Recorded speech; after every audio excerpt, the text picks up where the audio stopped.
ठीक है। तो हमने कल तक नमपाई के बारे में पढ़ लिया था। आवाज आ रही है मेरी? ठीक है। तो हम क्या करते हैं, आज जो है नमपाई नमपाई स्टार्ट करेंगे। कल हमने नमपाई के बारे में इंट्रोडक्शन देख लिया था। तो हम अभी तक यूज कर रहे थे इंपोर्ट नमपाई। ठीक है, इस तरीके से इंपोर्ट करते थे। इस तरीके से नमपाई हम इंपोर्ट करते थे। ठीक है। और उसके बाद हम क्या करते थे, यहाँ पर जैसे कोई भी एक इसका फंक्शन रन करके देखते हैं। सबसे सिंपल अरे बनाने के लिए तो बनाया हमने यहाँ पे एक फंक्शन, और उसके बाद numpy डॉट अरे, और उसके बाद यहाँ पर पेरेंथीसिस के अंदर हम यहाँ पर स्क्वायर ब्रैकेट के अंदर डेटा वैल्यूज दे देंगे। ठीक है। यहाँ पर एंटर करेंगे तो हमारी एक अरे बन के, नॉर्मल अरे बन के रेडी हो जाएगी। और यहाँ पर हम इसको प्रिंट करेंगे तो हमारे पास अरे आ जाएगी। ठीक है, इस तरीके से, इस तरीके से मत करें, इस तरीके से हमारे पास अरे बन के तैयार हो गई। अब जैसे एक मतलब इसके अंदर मैंने बोला था कि हम इसको मैट्रिक्स की तरह ही डील कर सकते हैं। तो आगे बढ़ते हैं हम इसमें।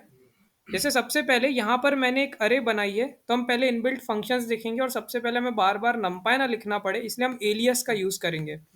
ठीक है। तो यहाँ पर हम एक काम करते हैं, लिखते हैं import numpy as N P. तो इसका मतलब क्या है कि हम जब भी एन पी लिखेंगे तो उसके उसमें हमारा प्रोग्राम जो है वो समझ जाएगा कि हम नमपाई को कॉल करना चाहते हैं। इसको हम बोलते हैं एलियस। ठीक है। तो मैंने इसको यहाँ पर एंटर दबाया, तो मेरा जो नमपाई करके एलियस था वो उससे इम्पोर्ट हो गया है।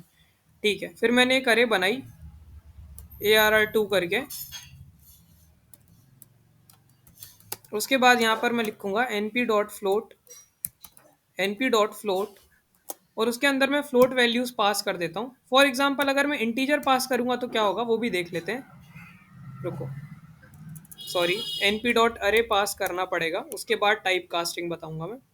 यहाँ पर 00 डाल दिया मैंने, 2.04 डाल 02 डाल दिया, 3.05 डाल दिया लेट से, और 4.06 डाल दिया। ठीक है। मैं इसको रन करता हूँ, ARR2 को प्रिंट करता हूँ यहाँ पे। ठीक है। तो यहाँ पर देखो मेरे पास जो मेरी numpy array थी वो फ्लोट टाइप की बन के आ गई है यहाँ पे। ठीक है। और मैं इसका डेटा टाइप चेक करना चाहूँ तो देखो ARR2 डॉट डी टाइप करके एक फंक्शन होता है हमारे पास, जिसको मैं रन करूंगा तो हमें यहाँ पर, सॉरी क्या बोल रहा है ये, numpy dot D types object is not callable. रुको, कुछ और तरीका होगा इसका, देखते हैं।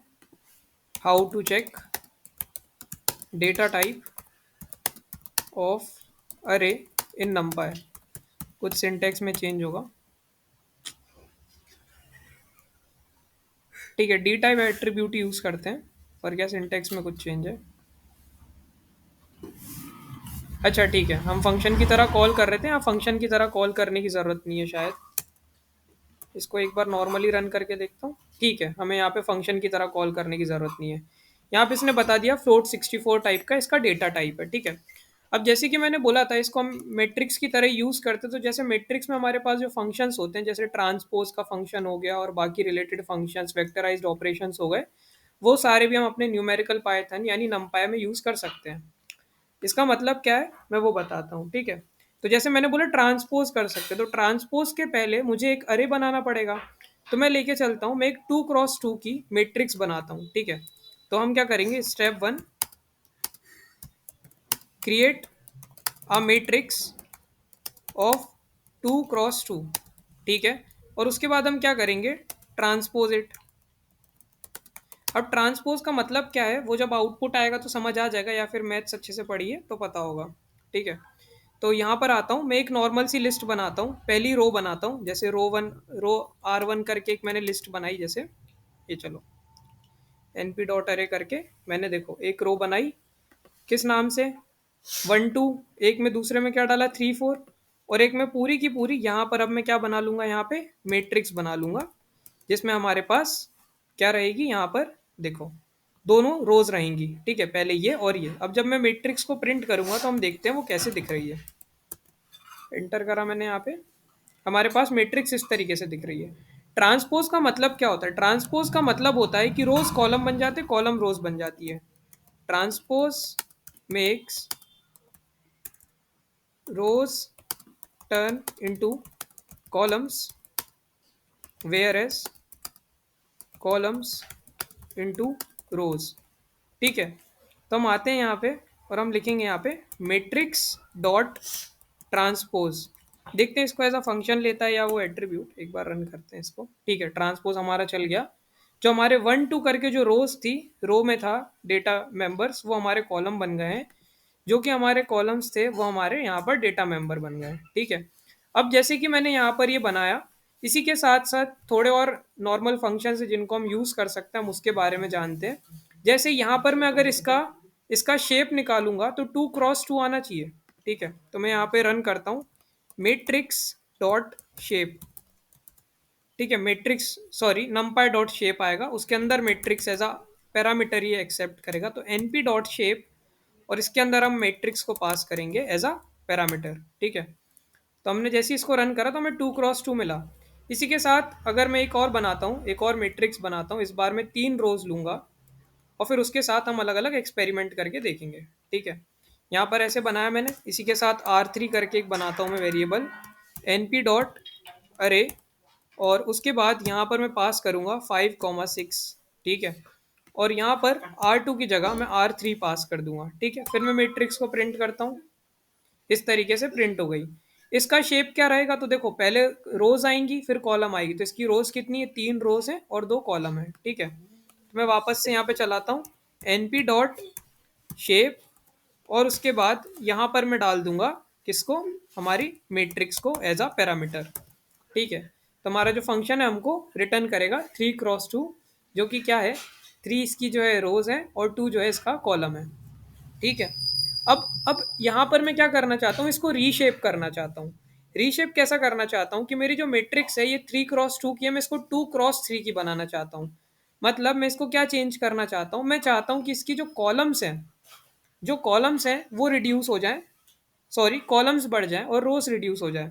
तो एक बार मैं इसको चला के देखता हूँ NP dot NP dot reshape की जगह देखते हैं क्या ये डायरेक्ट काम करेगा, वरना फिर अपन उससे देखते हैं मैट्रिक्स डॉट रीशेप। ठीक है, और यहाँ पर मैं वैल्यू पास करता हूँ जैसे हमारी मैट्रिक्स, सॉरी मैट्रिक्स नहीं, जो हमारी नई रीशेप वैल्यू है जो कि हमारी 2 क्रॉस 3 है। तो लिखते हैं 2 क्रॉस 3। एक बार रन करके देखते हैं, वरना इसका सिंटेक्स देखेंगे। ठीक है, चल गया हमारा। ठीक है, चल गया। ये हमने न्यू दी थी वैल्यू, तो क्या करा इसने, देखो 1 2 और 3 इन तीनों डेटा मेंबर्स को रो में डाल दिया, बाकी को कॉलम में डाल दिया, तो इसने रीशेप कर दिया एक तरीके से। ठीक है, तो हमने क्या करा यहाँ पर, अभी तक देखा कि कैसे हम अलग अलग तरीके से मैट्रिक्स बना पा रहे थे। अच्छा, अब ये जो रीशेप्ड मैट्रिक्स है, इसको मैं एक बार वापस मैट्रिक्स प्रिंट करूंगा तो हम देखते क्या ये परमानेंटली इसने रीशेप करा है। तो यहाँ पे रन करता हूँ और देखो इसने ना इसको सिर्फ व्यू यानी हमें दिखाने भर के लिए इसमें चेंजेस करे, जो कि टेम्पररी चेंजेस थे, बजाय कि इसको परमानेंटली चेंज करने के। अगर हमें इसको परमानेंटली चेंज करना है तो मुझे क्या करना पड़ेगा, ऑपरेटर का भी यूज करना पड़ेगा इक्वल टू के साथ। तो जब मैं यहाँ पे आऊंगा और लिखूंगा, रुक जाओ, मैं यहाँ पे आऊंगा और यहाँ पर मैं ऐसे लिखूंगा मैट्रिक्स, है ना, थोड़ा जूम कर देता हूँ, मैट्रिक्स इक्वल टू और पूरा का पूरा कोड। तो ये चेंज तो करेगा, साथ ही साथ असाइनेशन ऑपरेटर की मदद से ये पूरा जो हमारा चेंज है उसको सेव भी कर देगा मैट्रिक्स के अंदर। फिर हम शिफ्ट एंटर दबाएंगे और देखो यहाँ पर मैट्रिक्स को प्रिंट करके देखेंगे। ठीक है, तो देखो परमानेंट चेंजेस हो गए यहाँ पे। अब मैं क्या करूंगा, मैं चाहता हूँ कुछ वेक्टराइज्ड ऑपरेशन, यानी मैं इस पूरी मैट्रिक्स में जो एलिमेंट्स हैं उनको 2 से मल्टीप्लाई करना चाहता हूँ। तो मैं वो करके देखता हूँ, प्रिंट प्रिंट मैट्रिक्स स्टार 2। अब देखो क्या हुआ, सारे डेटा मेंबर जो थे वो 2 से मल्टीप्लाई हो गए। इसी के साथ अगर मैं करूं प्रिंट मैट्रिक्स +4, तो अब देखो क्या होगा, देखो यहाँ पर इसके अंदर सब में 4 4 जो है वो प्लस हो गया है। तो इस तरीके से वेक्टराइज्ड ऑपरेशंस भी हम परफॉर्म कर सकते हैं। दो मैट्रिक्स में अगर सम करेंगे तो क्या आउटपुट मिलेगा, मैं वो भी बता चुका था। जैसे मेरे पास एक, इसको ही ले लेता हूँ मैं यहाँ पे, जैसे हमारे पास ये 2 अरे थी ना एक तरीके से R1 और R2, इसको कॉपी करता हूँ, यहाँ पे आता हूँ, पेस्ट करूँगा और इसको रन करता हूँ मैं। ठीक है, और यहाँ पे मैं प्रिंट करूँगा जब R1 + R2, तो क्या होगा, कि यहाँ पर हमारे पास जो भी एंड रिजल्ट है वो आ जाएगा, जैसे 3+1 और 4+2, 4+2 हमारे पास 6 आ जाएगा। ठीक है, तो ये हमारे पास नई बनी हुई मैट्रिक्स आ गई। ठीक है, अब इसके बाद हम क्या करेंगे, इसमें एक और फंक्शन देखेंगे जिसका काम है अरेंज करना है। क्या होता है कि लेट से मेरे पास एक अरे बनानी है मुझे स्टार्ट से लेके एंड वैल्यू तक। ठीक है, तो हम एक नॉर्मल सा फंक्शन जानते हैं जो हमने यूज करा था जब भी हमें ये काम करना रहता था कि स्टार्ट और स्टॉप वैल्यू के बीच में कुछ प्रिंट करना हो, तो हमने लूपिंग का कॉन्सेप्ट सीखा था। कुछ उसी तरीके से वो नमपाई में काम करता है। तो मैं एक अरे बनाता हूँ, देखो ARR4 करके एक अरे बनाता हूँ। इसके अंदर लिखता हूँ np.arrange। ठीक है, एक मैं इसके अंदर दूंगा स्टार्ट वैल्यू। ठीक है, स्टार्ट वैल्यू दी मैंने 2, उसके बाद मैंने एक एंड वैल्यू दी यहाँ पर 22 और स्टेप वैल्यू दी 2। उसके बाद यहाँ पर आता हूँ मैं और प्रिंट करता हूँ ARR4 इस तरीके से। अब इसमें देखो डेटा मेंबर्स कितने हैं, 1 2 3 4 5 6 7 8 9 10 और 11। 11 है। मैं इसमें एक और बढ़ा देता हूँ क्योंकि इसमें जो भी मैं एंड वैल्यू दूंगा वो इंक्लूडेड नहीं। जैसे 22 दिया था तो ये 20 तक ही चलेगा, सेम कॉन्सेप्ट जो हमारा लूपिंग में यूज होता है, सेम टू सेम। तो मैंने जब 24 दिया तब मेरे पास यहाँ पे जाके कुछ 12 डेटा मेंबर्स आ गए होंगे। ठीक है, यहाँ पे प्रिंट करता हूँ इसको। 1 2 3 4 5 6 7 8 9 10 11 12। ठीक है, अब मैं इसको ना रीशेप करना चाहता हूँ 6/2 में, मतलब मैं चाहता हूँ कॉलम 6 रहे और रो 2 रहे। तो मैं क्या करूँगा, बहुत सिंपल है, AR4 डॉट रीशेप। और रीशेप के अंदर मैं रो की वैल्यू पास करूंगा। देखो एक और पैरेंथेसिस लगाऊंगा, रो की वैल्यू 2 हो गई और कॉलम की वैल्यू 6 हो गई। मैं इसको चलाऊंगा और क्या बोल रहा है, कैन नॉट रीशेप। अच्छा, इसका साइज 11 बता रहा है यहाँ पे। वेट, अपन वापस से इसको चलाते हैं। 11 बता रहे तो इसको 26 कर दूंगा मैं।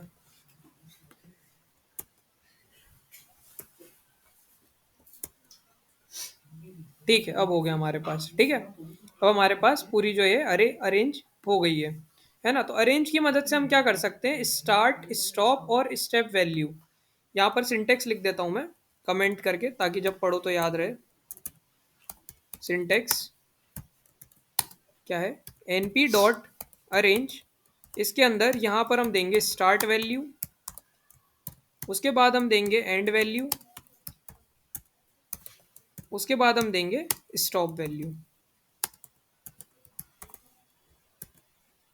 Sorry step value, step value. ठीक है, और ये याद रखना एंड वैल्यू के पहले तक चलेगा ये, जो कि नॉर्मल हमारा लूपिंग का कॉन्सेप्ट था।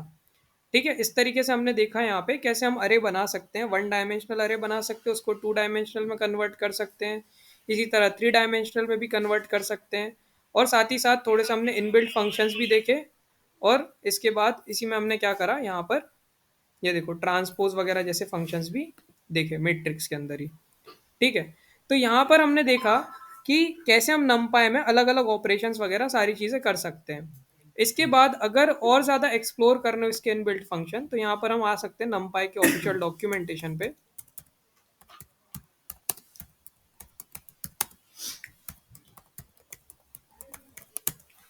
या सिर्फ नमपाई भी लिख दो।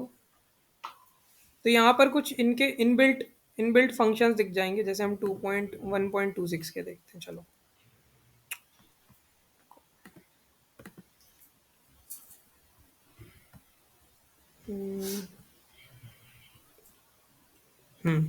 W3 पे आ जाओ। यहाँ पर आके हम नॉर्मल जो इसके फंक्शंस हैं वो सारे एक्सप्लोर कर सकते हैं। जैसे एक एक एक नॉर्मल सा फंक्शन है जो हमें काम आ सकता है, रैंडम और रैंड इंट वाला। कि जैसे अगर मैं करूँगा, एक वेरिएबल बना देता हूँ AR करके सिर्फ, और इसके अंदर np.rand int को चलाता हूँ, तो देखो क्या होगा, क्या बोल रहा है। अच्छा ठीक है, random.rand int होगा वो, फिर रैंडम मॉड्यूल से आता होगा वो। इसमें रैंडम है क्या,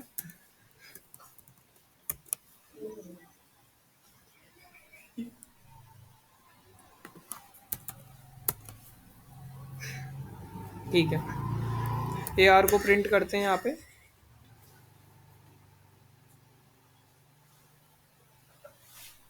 अच्छा ठीक है, इससे सिर्फ वो इम्पोर्ट होगा। इसके बाद यहाँ पर मुझे कुछ इसका शायद फंक्शन देना पड़ेगा। एक पोजिशनल आर्ग्यूमेंट भी लेता है ये, जैसे मैंने दिया यहाँ पे 10। देखते हैं। ठीक है, ठीक है, हमने एक रेंज दी 10। तो इसमें बाय डिफ़ॉल्ट ही 0 से स्टार्ट करता है, स्टेप वैल्यू 1 लेता है और उसके बीच में कोई भी नंबर हमको जनरेट करके दे देगा। ठीक है। अब इसके अंदर जो एक और कॉन्सेप्ट है जो कि स्लाइसिंग का है, बहुत ज़्यादा इंपॉर्टेंट। जैसे मैंने यहाँ पर ये अरे प्रिंट करी थी, ये अरे ली थी डॉट रीशेप करके ARR4 वाली। अगर मैं इसको यहाँ पर 2x6 को मैं कैसे और ट्रांसफॉर्म कर सकता हूँ, तो मैं चाहता हूँ कि देखो यहाँ पर आप कॉलम 3 कर दो। अगर मैं कॉलम 3 करूँगा तो मुझे रोज़ बढ़ानी पड़ेगी, तो कॉलम में 3 कर देता हूँ यहाँ पे, कॉलम 3 कर देता हूँ और जो रोज़ है मेरी वो 4 कर देता हूँ। देखते हैं। ठीक है, ये हमारी बन गई। अब मुझे लेट से मुझे किसी ने बोला मुझे इसमें से स्लाइस चाहिए, स्लाइस चाहिए इन द सेंस उसने बोला मुझे स्टार्टिंग की 2 रोज चाहिए है और 2 कॉलम चाहिए। मतलब ये चाहिए मुझे पार्ट 2 4 8 10 वाला। तो ये कैसे करेंगे? तो यहाँ पर भी स्लाइसिंग वैसी होती है जैसी हमने लिस्ट में पढ़ी थी, बस यहाँ पर 2 डायमेंशनल स्लाइसिंग होती है। कैसे? देखो, मैं इसको ना सबसे पहले परमानेंट मैट्रिक्स बनाता हूँ ARR5 के अंदर। ठीक है, मैंने असाइनेशन ऑपरेटर यूज़ करा। ARR5 को अब मैं प्रिंट करूंगा यहाँ पे और हम सारे ऑपरेशन इसके अंदर करेंगे। तो मैं यहाँ पे करता हूँ ARR5 और यहाँ पर मैं पास करूंगा, सबसे पहले मैं पास करूंगा, सिंटेक्स लिख देता हूँ, रो स्टार्ट वैल्यू। फिर उसके बाद कोलन लगा के मैं लिखूंगा रो एंड वैल्यू। उसके बाद मैं सेम टू सेम कॉलम के लिए करूंगा, कॉलम स्टार्ट और एंड वैल्यू। ये हमारा सिंटेक्स हो गया। ठीक है, नीचे आता हूँ मैं, इसी चीज़ को अप्लाई करता हूँ ARR5। अब देखो मुझे रो स्टार्ट कहाँ से करनी है, यहाँ पे रो स्टार्ट करनी है 0 से। मुझे 2 और 8 चाहिए ना, तो इसकी इंडेक्सिंग भी 0 से स्टार्ट होती है, यहाँ से भी और यहाँ से भी। ठीक है, तो मैंने बोला यहाँ पर 0:2 और उसके बाद कॉलम में पास करा मैंने, कॉलम में भी 0:2। ठीक है, और मैं इसको प्रिंट कर दूंगा, प्रिंट के अंदर पास कर दूंगा। ठीक है, सिंपल है। इसको प्रिंट करता हूँ मैं, देखो मेरे पास वो स्लाइस उठ के आ गया 2 4 8 10। ठीक है, अब मुझे अगर इसमें से किसी ने बोला होता मुझे लास्ट वाला ये कॉलम चाहिए पूरा 6 से लेके 24 तक, तो कोई बात नहीं, ये भी कर लेते हम। कैसे करते? ARR5 दबाते, यहाँ पे आते, हमें कॉलम कौन सा चाहिए? लास्ट वाला, यानी 0 1 और 2। 2 से स्टार्ट करना है, एंड कहाँ पे करना है? 3 पे। 3 कॉलम है नहीं, फिर भी उसके एक आगे तक चलेगा। और रोज हमें चाहिए सारी, तो मैं या तो यहाँ पे सिर्फ इस 2 लगा दूं, तो देखो वो पूरी प्रिंट कर देगा। ठीक है, इसने देखो मुझे क्या रिटर्न करा, 2 से स्टार्ट करो रो, सॉरी रुको, इसने रो स्टार्ट करी 0 1, अच्छा सॉरी, ये रोज तो पूरी चाहिए हमें, रोज पहले आएंगी, तो इस 2 लगाएंगे यहाँ पे। और ये मतलब मुझे कॉलम सारे चाहिए हैं और रोज में 2 और 3 वाला चाहिए। ठीक है, अब चलाते हैं। ठीक है, चल गया हमारा। इसी के बजाय अगर हम मैनुअली वैल्यू भी देना चाहते तो हम वो भी दे सकते थे। जैसे ये तो बाय डिफ़ॉल्ट यहाँ पे हमको फंक्शनैलिटी देता है, साथ ही साथ हम क्या कर सकते थे, यहाँ पर 0 दे सकते थे और जितनी हमारी रोज़ हैं उसमें एक ज़्यादा, यानी 0 1 2 3।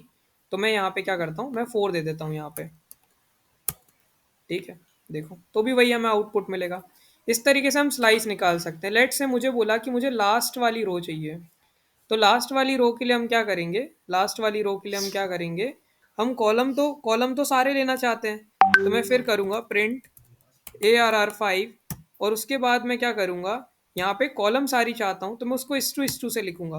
पर रोज़ कहाँ पे लिखूंगा, मैं रो में स्टार्ट करना चाहता हूँ 3 से और एंड करना चाहता हूँ 4 पे।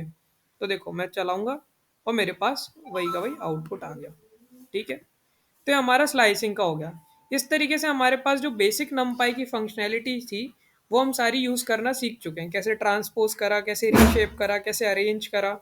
ठीक है, और इसी के बाद अब हम बढ़ेंगे अपने नेक्स्ट उसकी तरफ, लाइब्रेरी की तरफ, जो कि हमारी मैटप्लॉटलिब। ठीक है, हमने अभी तक देखा है कि डेटा वगैरह, डेटा स्ट्रक्चर्स के साथ काम कैसे करते हैं अलग अलग टाइप के।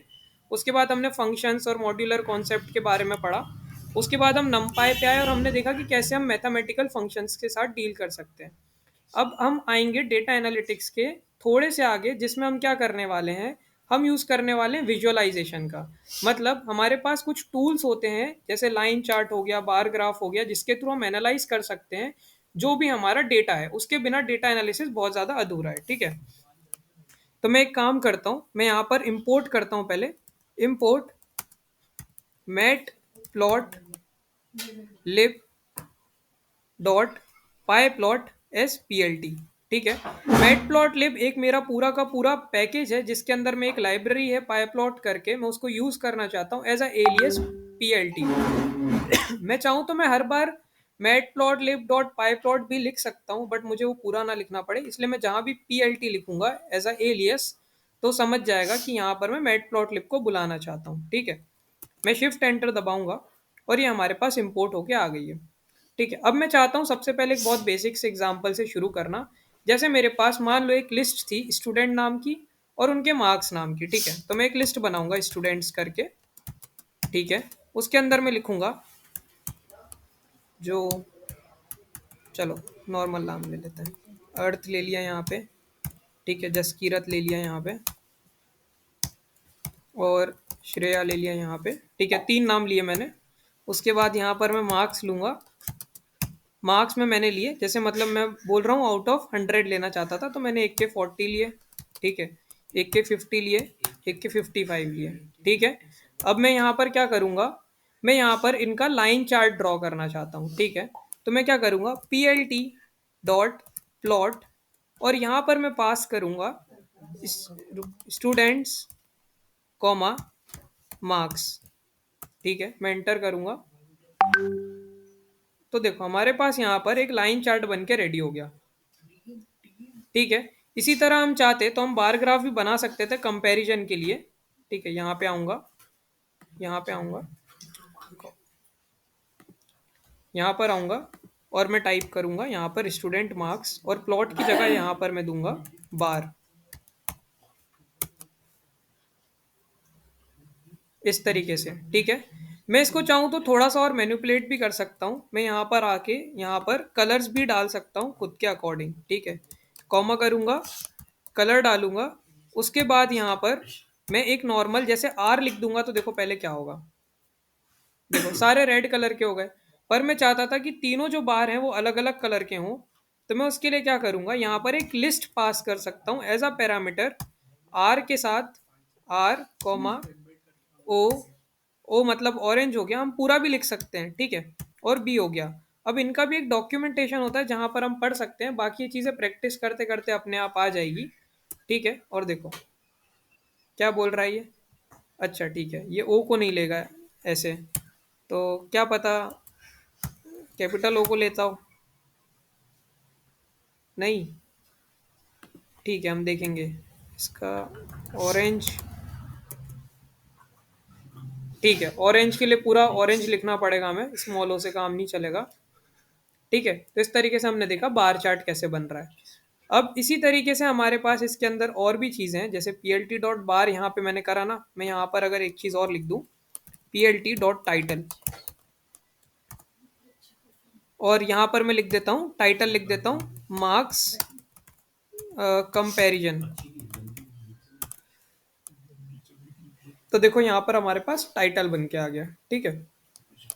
इसी के साथ हमने आज नमपाई कंप्लीट करा और थोड़ा बहुत एनालिटिक्स के बारे में देखा। अब इसके आगे का हम अगली क्लास में देखेंगे, मतलब इसी में थोड़ा बहुत मैनिपुलेशन करेंगे, उसके बाद हम मेन डेटा फ्रेम्स की तरफ चलेंगे, ठीक है। और अगर आज की क्लास में कुछ डाउट हो तो पूछ सकते हो, वरना आज बस इतना ही है। जो आज हमें कवर करनी थी चीज़ें वो हमने कर ली है ऑलमोस्ट। हेलो।